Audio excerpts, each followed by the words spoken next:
Өтүрөсүң да, ошондой да. Бул видео Чүйдүн Жайлы районунда кармалган салык кызматкери пара алып жатканда тартылып алынган окуя 9-июнь күнү болгон. Ишкер салык кызматкери пара талап кылып жатканын айтып, ушул айдын башында эле экономикалык кылмыштарга каршы күрөшүү кызматына кайрылат. Анда инспектор күзөт агенттигин текшерүүдө салык документтерин тууралап берүү үчүн $2000 талап кылган. Ал акчанын 60 000 сомун алып жатканда колго түшкөн. Учурда чоң өлчөмдө пара талап кылган үчүн ага карата кылмыш иши козголуп, тергөө амалдары башталды. Текшерүүнүн жыйынтыгын мен ушул сага жакшылап бүтүрүп берем деген максатта ушундай акча талап кылганда.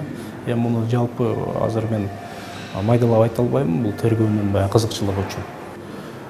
9-июнда кармалып келип, 10 күнү биз сотко алып барып, соттон ошол баш чарасы жөнүндө чечим кабыл алынды. Ал ушул 2 айга СИЗО номер 1-ге азыр киргизилип, тергөө амал иштери жүрүп атат.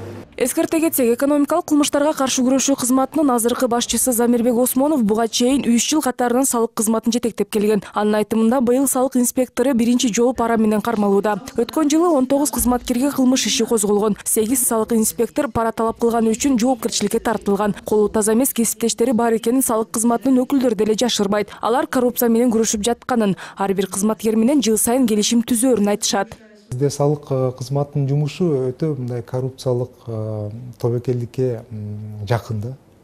Себептегенде бул акча топтоо менен байланышта. Ошон үчүн мисалы биз быйыл коррупциялык тобокелдикке туура келген кызмат ордуларын тизмесин бекиттик да. Эмне салык кызматында. Аны кадрлык кызмат тарабынан макулдашуу алдык. Ал тизме менен биз эми жумуш алып барабыз. Ошол тизменин ичинде ушу текшерүү боюнча багытталган бизде кызматкерлер кирип атат.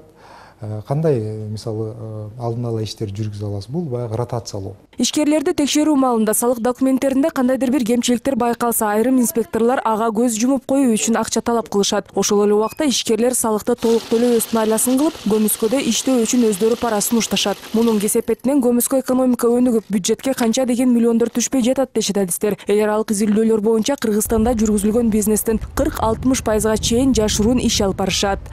Снижение НДС 20% до 12%. Кошумча нарк салыгынын чеги жылына 8 миллион сомдук жүгүртүү болуш керек. Эгерде кошумча нарк киргизиле турган сумманын чеги жогорулатылса, анда коррупция азаймак. Эсиңерде болсо 2009 жылы жаңы салык кодекси күчүнө кирип, ошондогу кризис шартында 20%дан 12%га төмөндөтүлгөн. Ошондо салыктын бул түрүн чогултуу 28%га көбөйгөн. Анда коррупциялык тобокелчилик азайып, көмүскөдөгү экономика чыга баштайт да. Ошондой эле коррупцияны жеңүү үчүн адистер башка өлкөнүн тажрыйбаларын колдонуу керек дешет. Грузиядагыдай 3 инспектор бирге иштегидей болсо, бири бирин көзөмөлдөгө шарт түзүлмөк дешет адистер. Ал эми Кыргызстанда салык кызматкерлери жалгыз текшерүүгө чыгат. Мындай учурда жең ичинен сүйлөшүү оңойго турат. Рахат Жаныбекова, Жанарбек Догдурбек уулу, НТС.